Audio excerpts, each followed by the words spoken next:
The flashing red and blue lights cut through the darkness like knives, painting the empty stretch of asphalt in violent color.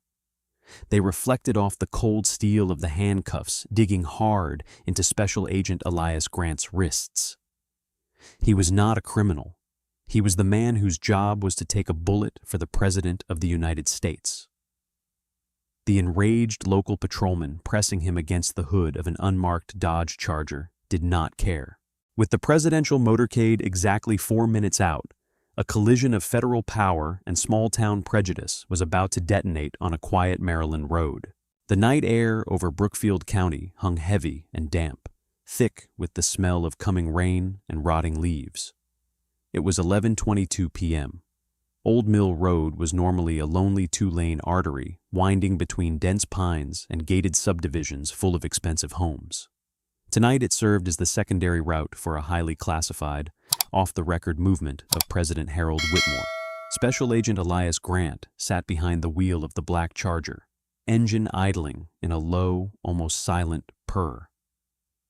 At 34, he had spent a decade in the United States Secret Service, climbing from the Uniform Division's grinding shifts to the elite Presidential Protective Division. Quiet intensity defined him. Dark eyes moved constantly, scanning the intersection with the predatory focus of a man who had learned long ago that threats rarely announce themselves. His charcoal suit hid a Kevlar vest, coiled communication wires, and a Sig Sauer P320 on his right hip. The earpiece crackled with secure traffic. Advance 1, this is Warlock. Package is wheels up from the fundraiser. ETA to your checkpoint is 11 minutes. Confirm eyes on the sector. Grant pressed 2 fingers to the wire at his neck. Warlock, Advance 1. Sector secure. No civilian traffic. Intersection locked down. Ready to receive. Copy. Holding radio silence until the 2-minute mark. He let his hand fall to the wheel. As advance point man, his job was simple and absolute. Own this vulnerable crossroads before the motorcade thundered through. He had parked in the deep shadow of a massive oak, positioned to block any vehicle that tried to breach the route. Then the rearview mirror exploded with light. A Brookfield County cruiser had eased onto the shoulder behind him and lit up its light bar without warning. The aggressive strobe of red and blue flooded the Charger's interior. Grant exhaled slowly, controlled. Protocol was clear. Local police had been briefed that a federal operation was underway. Only the chief and the shift commander knew the exact routes and times. Rank-and-file officers were deliberately left in the dark, expected only to serve as a distant deterrent. The cruiser door opened. Officer Travis Colton stepped out, stocky, tight buzz cut, posture already coiled with nervous aggression. His hand rested heavily on the butt of his service weapon as he approached. The heavy beam of a maglite stabbed through the night and hit Grant's side mirror. Grant rolled the window down before Colton reached the door, both hands clearly visible on the top of the steering wheel. He knew the ugly arithmetic of the moment. He was a black man in a dark-tinted car on a wealthy suburban road late at night. Badge, clearance, and training came second to the primal rules of the American street. Evening, officer. Colton shoved the maglite straight into Grant's eyes, deliberately blinding him. Keep your hands right where they are. Don't you dare move. My hands are on the wheel. I am a federal agent conducting official business. Dim the light so I can show you my credentials. Colton laughed, a short, ugly sound. The smell of stale coffee and peppermint gum drifted into the car. Right, and I'm the King of England. Let me guess. You're just waiting for a friend in this nice neighborhood. Or maybe you're lost. License and registration, now. You make a sudden move, and we're going to have a very bad night. Grant's voice dropped an octave, carrying the quiet authority of a man who had ordered far more dangerous people than this. Officer, I am Special Agent Elias Grant, United States Secret Service. My badge and identification are in my left breast pocket. I am going to reach for them very slowly. I didn't ask for a fake badge, pal. Colton slammed an open palm against the roof of the Charger. I said license and registration, now. The clock in Grant's head ticked louder. The motorcade, codenamed Wolverine tonight, was moving fast. A rolling fortress of armored Suburbans, the Beast, and a counter-assault team armed with automatic weapons was hurtling toward this exact intersection. If this local officer did not clear out, the entire security package would collapse into chaos. Officer Colton, Grant said, reading the name tag. Listen carefully. You are parked in the middle of a secured federal transit route. In less than 10 minutes, a convoy is coming through that intersection. Verify my ID and move your vehicle. Immediately. Colton's face twisted. He drew his Glock 19 and pointed it through the open window at Grant's chest. Step out of the car. Right now. Do it. The metallic slide of the pistol seemed to echo inside the Charger. Grant stared down the barrel. His heart rate stayed remarkably steady. 10 years in the service. 2 combat tours before that. He had faced men who wanted him dead. The man holding the gun now was not a terrorist. He was a terrified, arrogant local cop, drunk on small authority and blinded by something older and uglier. Lower your weapon, Grant ordered, the same voice he used on hostile crowds. I said get out of the damn car. Colton's hand trembled. The flashlight wavered. Open the door with your left hand. Do it now, or I will shoot you where you sit. Grant calculated the variables in a fraction of a second. He could draw and neutralize the threat before Colton finished the thought. But shooting a local police officer, even in pure self-defense, while protecting the president, would be catastrophic. It would stop the motorcade, endanger the principal, and destroy everything Grant had built. He would absorb the humiliation to protect the mission.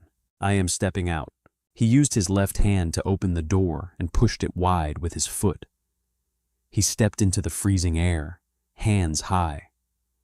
Turn around, face the car, Grant complied.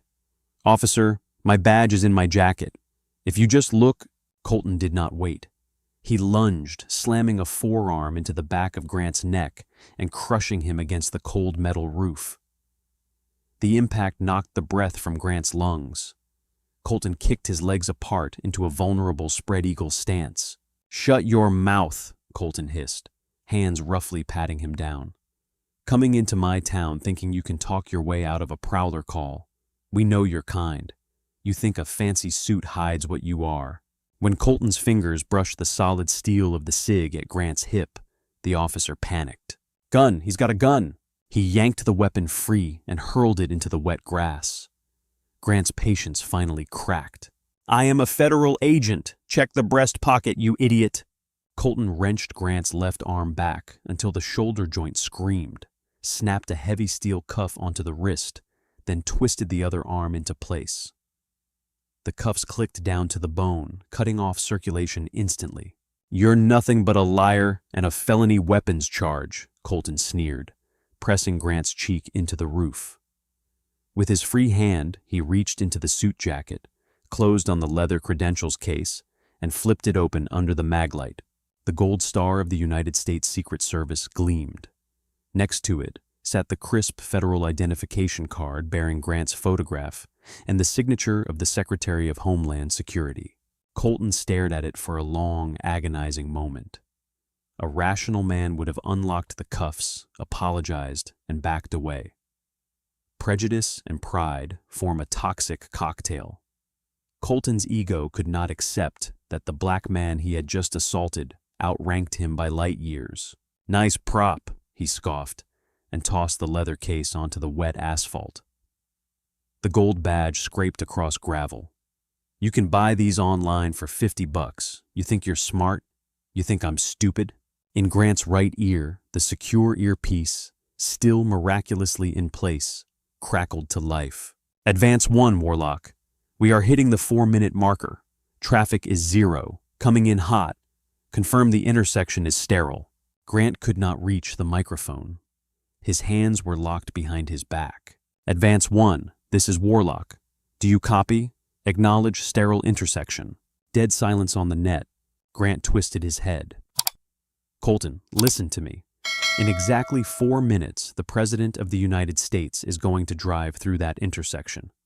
My detail leader is trying to reach me. If I don't answer, they will assume this sector is compromised. They will send the counter-assault team forward. If you are still standing here holding me when they arrive, they will treat you as an active threat. Take these cuffs off. Now. Colton grabbed him by the collar and shoved him toward the police cruiser. Get in the back, you lying piece of garbage. President of the United States? Yeah, right. And I'm the director of the Secret Service. Grant stumbled, caught himself against the trunk. You are making a monumental mistake. The only mistake was you thinking you could come into my jurisdiction. Colton left him pinned against the back of the cruiser. Stay right there. I'm running your plates. When they come back stolen, I'm adding Grand Theft Auto to your jacket.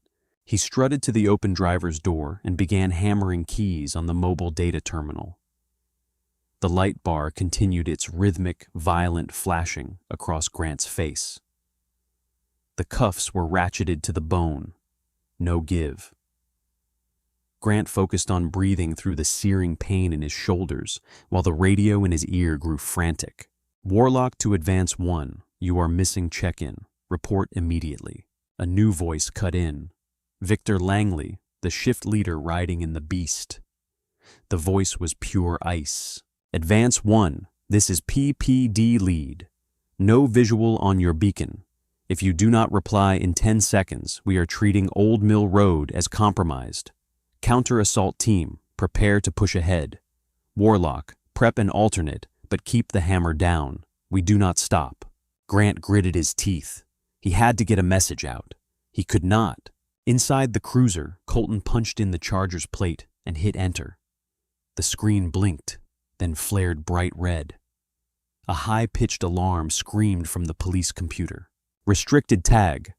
U.S. Federal Government. Do not stop. Do not detain. If vehicle is stopped, contact U.S. Secret Service Joint Operations Center immediately. Threat level 1. Protocols active. Color drained from Colton's face, then flooded back in furious denial. His brain short-circuited. He refused to be wrong. Hacker, he muttered. He grabbed his shoulder mic. Dispatch, Unit 42, Priority Channel. I've got a sovereign citizen here, extremely uncooperative, possible stolen vehicle with cloned plates, claiming federal agent status. Fake badge, fake plates. Send 2 backups to Old Mill and Cedar Lane. The dispatcher's voice came back confused. Unit 42, be advised. The shift commander just locked down all dispatch channels. We have a federal movement in the county. Strict orders to clear all major arteries. I don't care about a movement. I have a hostile suspect in custody. I need backup now. Unit 42, negative on backup. All units holding positions. Do you need me to contact the shift commander?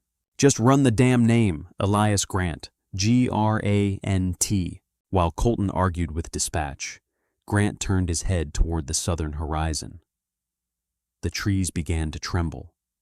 A low, thunderous vibration traveled up through the asphalt into the soles of his shoes. It sounded like a freight train with no tracks.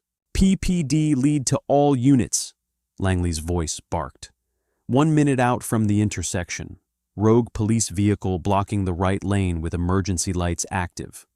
Unidentified individual pinned against the vehicle. Advance 1 is compromised. I repeat, Advance 1 is compromised. Cat lead, copy, a gruff tactical voice answered. Breaking formation, pushing to the front. Weapons tight but ready. We will secure the intersection. Cold sweat traced down Grant's temple.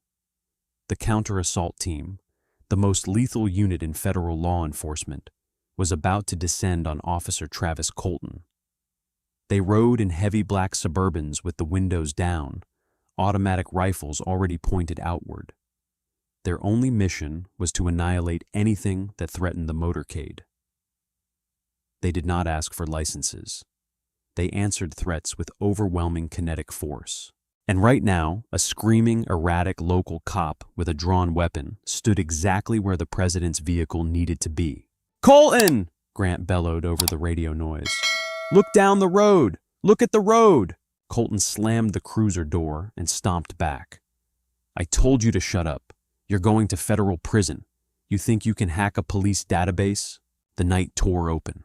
Over the crest of the hill, a quarter-mile away, a wall of blinding white xenon headlights erupted from the darkness. It was not one car. It was a mechanical leviathan. First came the sweepers, 2 unmarked Metropolitan Police motorcycles, sirens shrieking. Right behind them, driving in a perfect aggressive V, 3 massive armored black Chevrolet Suburbans.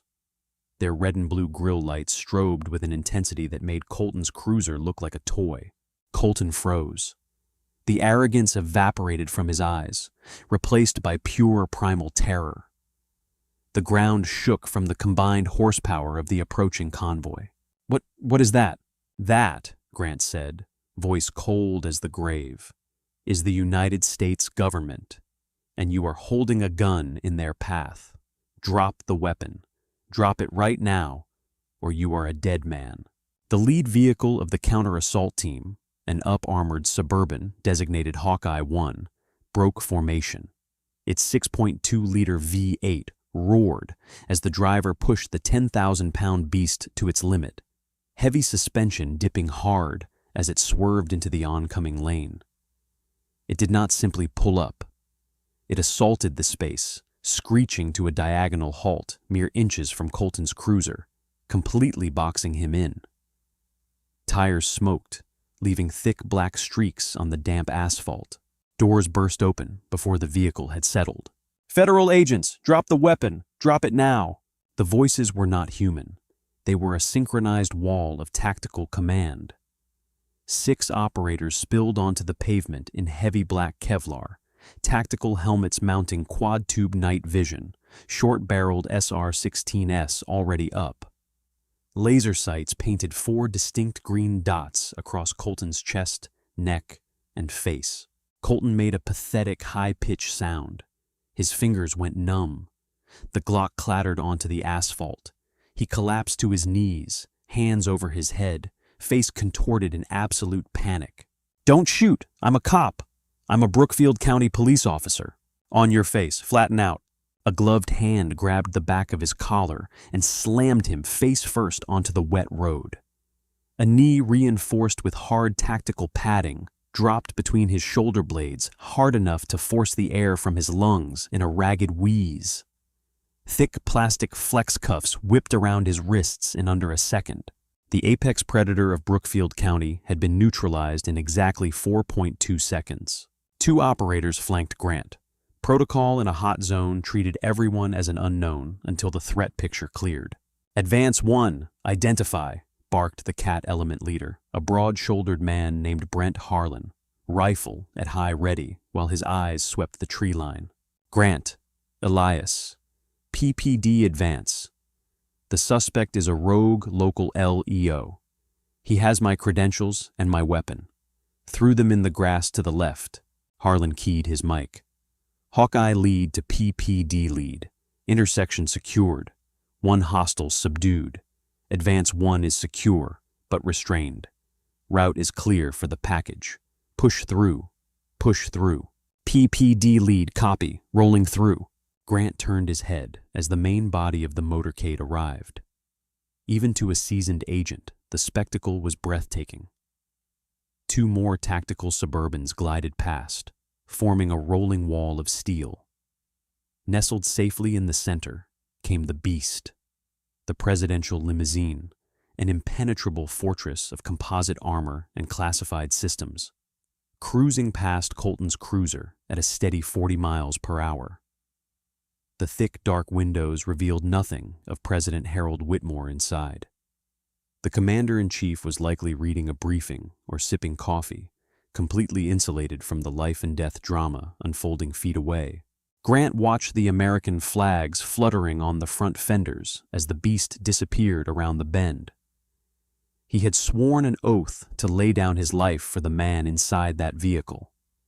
He had endured months of grueling physical and psychological training, sacrificed personal life, and operated in the most dangerous environments on Earth to earn the badge that currently lay discarded in the muddy Maryland grass. And yet, to the man bleeding on the asphalt at his feet, none of it had mattered. To Colton, Elias Grant had been only a target, suspect by default, guilty by the color of his skin. The immediate tactical crisis was over. The president was safe. Now came the reckoning. A black SUV trailing the main motorcade pulled onto the shoulder. Victor Langley stepped out. 20-year veteran, chillingly calm, perfectly tailored suit that stood in stark contrast to the heavily armed CAT operators securing the perimeter. He walked slowly toward the scene, eyes taking in the flashing lights, the discarded Glock, and finally Grant still pinned against the cruiser with his hands cuffed behind his back. Langley's jaw tightened, a microscopic tell of boiling fury. He gestured to Harlan. Cut him loose. Harlan produced heavy tactical shears. Hold still, Elias. These are ratcheted tight. Might pinch. The chain parted with a sharp squeeze. Moments later, the locks yielded. Grant brought his arms forward, wincing as blood rushed back into deeply bruised and indented wrists. He did not rub them. He simply rolled his shoulders and straightened his tie, face an impassive mask of absolute professionalism. You good, Elias? I'm fine, boss. Just a minor delay on the perimeter. Find his gear. 2 operators swept the grass with heavy flashlights. One retrieved the SIG, wiped it down, and handed it handle first to Grant. The other picked up the leather credentials case, brushed wet dirt from the gold star, and passed it over. Grant holstered the weapon and slid the badge into his breast pocket. Authority restored.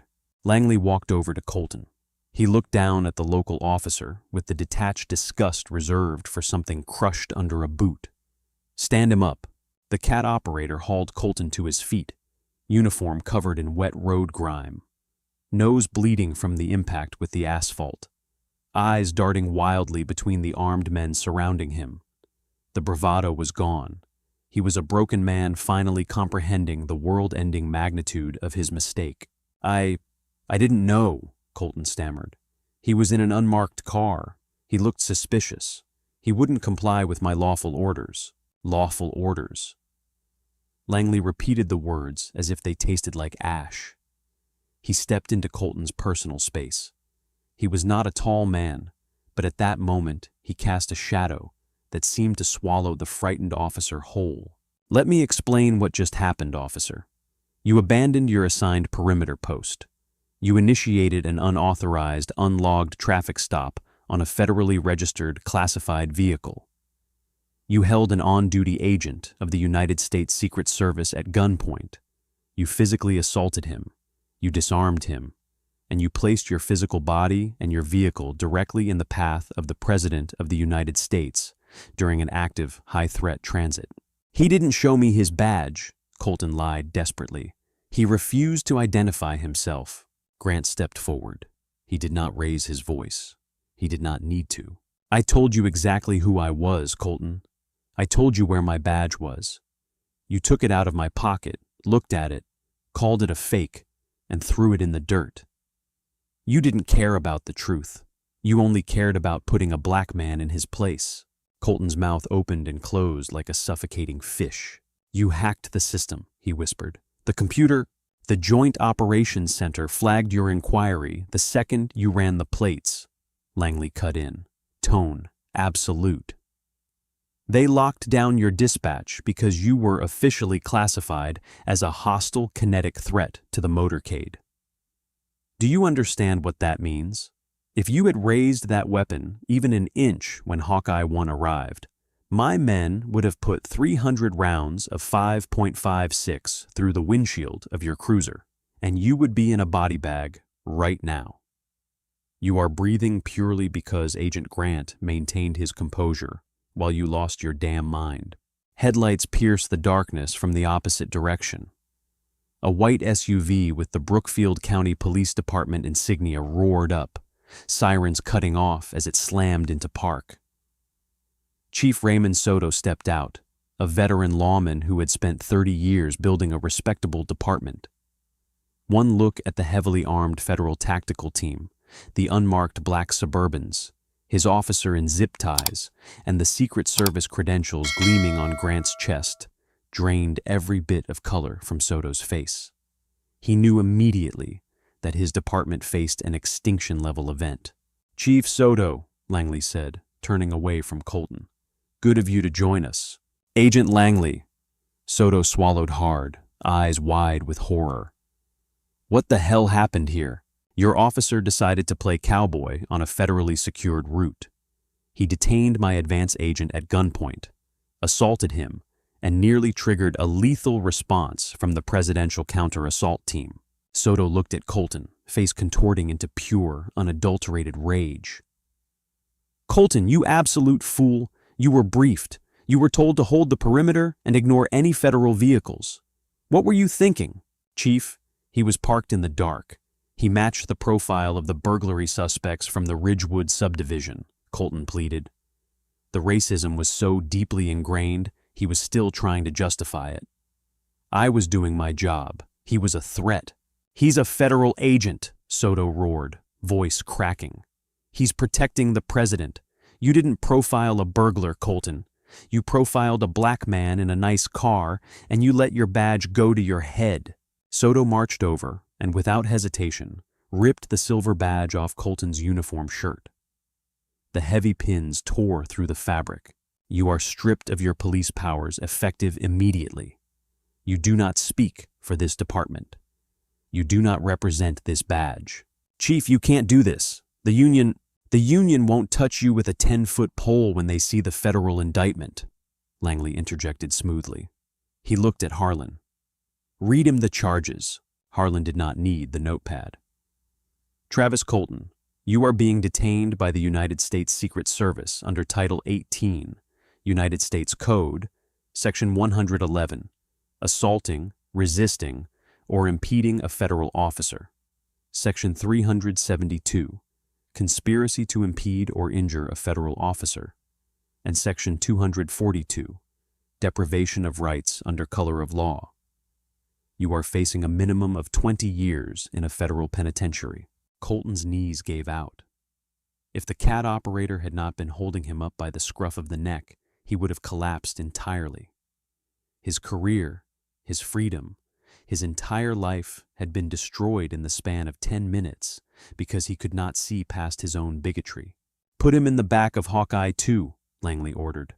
"We're taking him to the Washington field office for processing. Chief Soto, my director, will be in contact with your office in the morning. I suggest you have your internal affairs files on this man ready, along with a very good lawyer. You'll have everything you need, Agent Langley." Soto's shoulders slumped. He looked as if he had aged 10 years in 5 minutes. He turned to Grant, expression filled with genuine shame.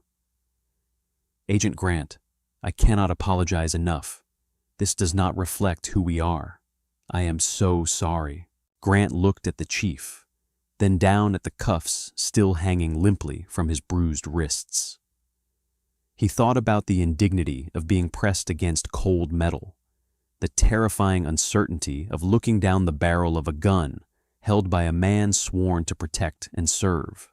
"With respect, Chief," Grant said, voice calm, steady, and utterly devoid of forgiveness. "It reflects exactly who he is, and until tonight, your department gave him the badge and the gun to do it." He turned his back on the local police and walked slowly toward his unmarked Charger. The storm that had been brewing all night finally broke. Cold rain began to fall on Old Mill Road, washing dirt from the asphalt, but unable to wash away the bitter reality of the night. By 2:37 a.m., former Officer Travis Colton sat bolted to a heavy steel chair in Interrogation Room B of the Washington Field Office of the United States Secret Service. A windowless, soundproof cube bathed in harsh fluorescent light. His damp uniform clung to his skin, smelling of sour sweat and wet asphalt. The bravado that had fueled his racist power trip in Brookfield County was gone, replaced by the hollow, trembling shell of a man who finally understood the monumental scale of his own destruction. His wrists were no longer bound by cheap police cuffs, but by heavy federal irons attached to a belly chain. The heavy steel door hissed open. Victor Langley walked in, carrying a thick manila folder. He did not sit. He simply stood at the head of the table, dark suit perfectly pressed despite the hour, eyes utterly devoid of sympathy. Behind him entered a sharp-featured man in a costly navy pinstripe suit, carrying a leather briefcase. "Mr. Colton," Langley began, voice flat. "This is Gregory Holt. He is an attorney provided by the Fraternal Order of Police, Brookfield Chapter. The union woke him up an hour ago. I suggest you listen to him very carefully." Holt did not look happy. He slammed his briefcase onto the table and pulled out a legal pad. He was a veteran defense lawyer used to bullying internal affairs investigators and local district attorneys. This was federal territory. The men in this building did not play local politics. "Don't say a word, Travis," Holt ordered, sitting opposite Colton. He turned his glare on Langley.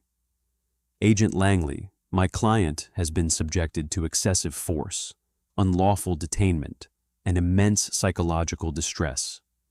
We are looking at a massive civil rights violation on the part of your tactical team. I want the charges dropped. I want my client released to my custody. And I want a formal apology from your agency, or tomorrow morning the press is going to have a field day with how the Secret Service treats local law enforcement." Langley did not blink. He slowly opened the manila folder. "Is that your opening posture, counselor? Because if it is, I can promise you that your client will not see the outside of a federal penitentiary until his hair is gray." Holt leaned back, crossing his arms. "You have nothing, Langley. It's a he-said-she-said scenario in the dark. Officer Colton was conducting a lawful Terry stop based on reasonable suspicion. Your agent was in an unmarked vehicle acting erratically and refused to provide identification in a timely manner. Yes, there was a scuffle. Yes, a firearm was temporarily secured, but it was a misunderstanding. Furthermore, I've already spoken to the Brookfield dispatcher. Miraculously, Officer Colton's body camera suffered a critical battery failure at 11 p.m. The footage is corrupted. There is no video of this alleged assault. You can't prove a single civil rights violation or federal assault charge." A tiny, pathetic glimmer of hope sparked in Colton's bloodshot eyes. The blue wall of silence was going to hold. The door opened again. Special Agent Elias Grant stepped into the room. He had changed out of his muddy, torn suit into clean, tactical khakis and a black quarter-zip pullover bearing the Secret Service star. His wrists were visibly bruised, dark purple bands wrapped around his forearms, but his posture was rigid and commanding. He stood silently next to Langley. "Counselor," Grant said, voice a low, terrifying rumble that instantly extinguished the hope in Colton's eyes. "You seem to misunderstand the nature of the vehicle I was driving." Langley pulled a small, black encrypted hard drive from his pocket and placed it on the steel table. He connected it to a slim laptop. "Brookfield PD might play games with body cameras, Mr. Holt.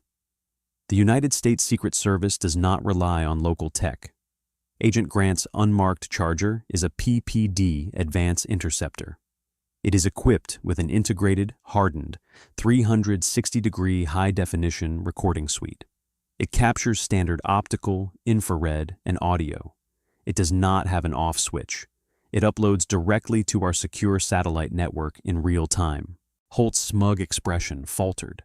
His eyes darted to Colton, who suddenly looked as though he might be sick. "Furthermore," Langley continued relentlessly, "when the motorcade arrived, the Beast and the 3 counter-assault Suburbans recorded the entire kinetic breach. We have 5 separate high-definition angles of your client pointing a loaded firearm at a restrained federal agent, along with crystal-clear audio of every racial slur, every threat, and every lie your client spewed tonight." He hit the space bar. The laptop screen flared to life, mirrored onto a large monitor on the wall. the room filled with the harsh, undeniable reality of the night. The video showed Colton dragging Grant out of the car, violently slamming him against the roof and ripping the badge from his pocket. The audio was pristine. Colton's voice echoed in the sterile room, dripping with venom.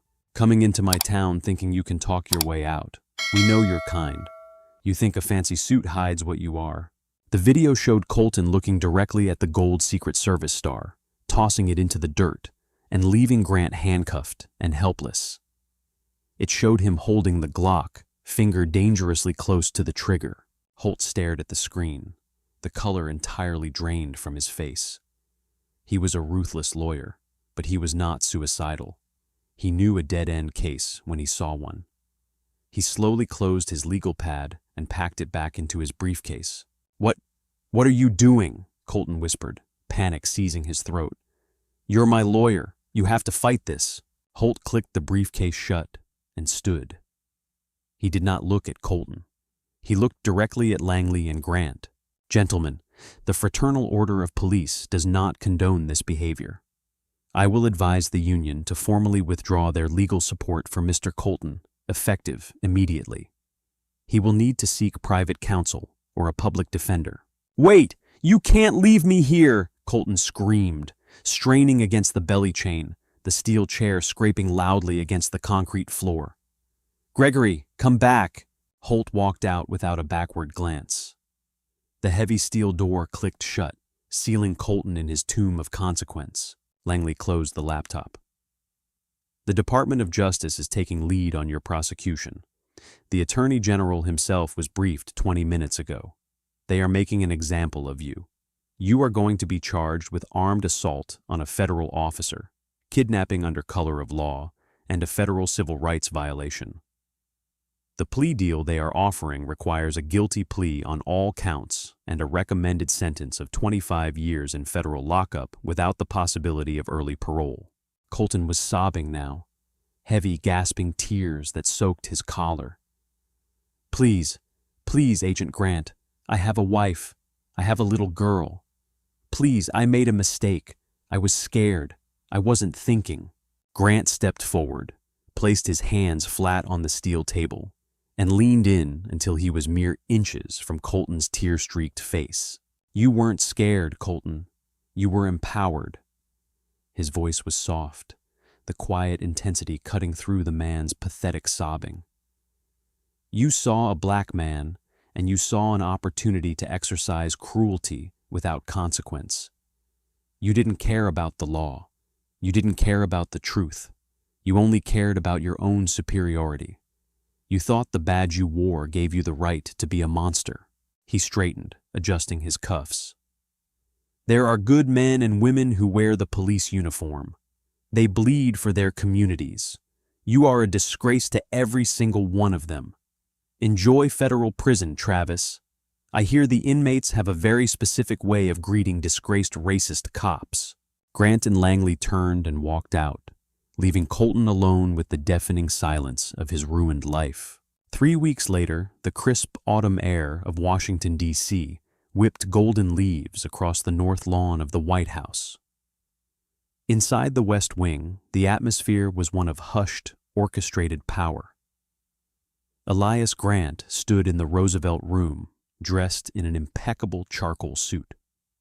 The bruising on his wrists had finally faded to a dull yellow. He was waiting. The door opened. The president's chief of staff, a stern woman named Evelyn Marsh, offered a warm smile. "Agent Grant, the president is ready for you." Grant nodded, face impassive, though his heart beat a steady, heavy rhythm. He walked down the short corridor past the heavily armed uniformed division guards who offered him subtle, respectful nods. He stepped through the heavy white doors and into the Oval Office. The room was bathed in natural light from the tall windows behind the resolute desk. President Harold Whitmore stood near the fireplace, finishing a cup of coffee. He was a man in his late 60s, face lined with the immense burden of the office, but his eyes were sharp and deeply empathetic. "Mr. President."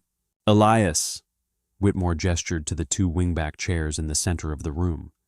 Please, sit down. No formalities today. Grant sat, posture perfectly straight. Whitmore took the chair opposite him, leaning forward, resting his elbows on his knees. The commander-in-chief looked at his protector not as a subordinate, but as a man who had endured a profound injustice on his behalf. I read the final DOJ report this morning, Whitmore began, voice gravelly and quiet. Travis Colton pled guilty to all charges. He's been transferred to the federal penitentiary in Marion. 25 years. Chief Soto resigned, and the Department of Justice has placed the Brookfield County Police Department under a sweeping consent decree to rip out the rot. I am aware, sir. Justice was served. Whitmore sighed, looking down at his hands for a moment. Justice was enforced, Elias, but it doesn't erase what happened. You were out there in the dark, laying the groundwork to keep me safe, and you were attacked by the very system that is supposed to be on our side. The president looked up, meeting Grant's eyes directly. I know this country, Elias. I know its greatness, and I know its deepest, ugliest scars. You are one of the most elite law enforcement officers on the planet. You have the full weight of the federal government behind you. And yet none of that mattered to that man because of the color of your skin. If he would do that to a Secret Service agent, I shudder to think what he and men like him have done to ordinary citizens who don't have an armored motorcade coming to save them. Grant felt a tightening in his throat. He had spent his entire career projecting invulnerability. He was the shield. Shields do not crack. But hearing the President of the United States acknowledge the visceral, terrifying reality of his existence as a black man in America cracked the armor just a fraction. It is a reality I have lived with my entire life, Mr. President, Grant said softly. The badge is heavy, but the skin I wear is heavier. When Colton pulled me from that car, I wasn't an agent to him. I was a target. I knew that if I reached for my weapon, if I fought back to defend my own life, I would jeopardize yours. So I took the humiliation. I took the pain, because the mission comes first. Whitmore's eyes were glassy. He reached out and grasped Grant's shoulder, a gesture of profound fatherly respect. You are a better man than he will ever be, Elias. But you shouldn't have had to make that choice. You shouldn't have to absorb the sins of ignorant men to do your job. I wanted to bring you in here today to tell you face to face how deeply sorry I am that you endured that, and how incredibly proud I am to have you on my detail. Thank you, Mr. President. It is an honor to serve. Take some time, Elias. Take a month. Go be with your family. Clear your head. Grant stood, buttoning his suit jacket. His hand brushed against the slight bulge in his breast pocket where the gold star rested over his heart. He thought about the fear, the anger, the cold rain on Old Mill Road. He thought about Colton sitting in a concrete cell, stripped of his power. And he thought about the kids growing up in neighborhoods where there were no federal cameras, no CAT teams to intervene when the lights flashed red and blue. With respect, Mr. President, Grant said, eyes hardening with renewed purpose. I'd prefer to stay on the active roster. I have the next shift. Whitmore smiled, a slow, deeply respectful expression. Of course you do. I'll see you out there, Agent Grant. Yes, sir. Grant walked out of the Oval Office, the heavy doors closing behind him. He stepped onto the colonnade, the cool wind brushing against his face. The Washington Monument stood tall in the distance, a monument to a deeply flawed but constantly striving nation. He reached into his pocket and pulled out his leather credentials case. He opened it, looking at the gold star. It was slightly scratched from where Colton had thrown it onto the rough gravel. Grant ran his thumb over the scratch. He would not ask for a replacement. He wanted to keep this one.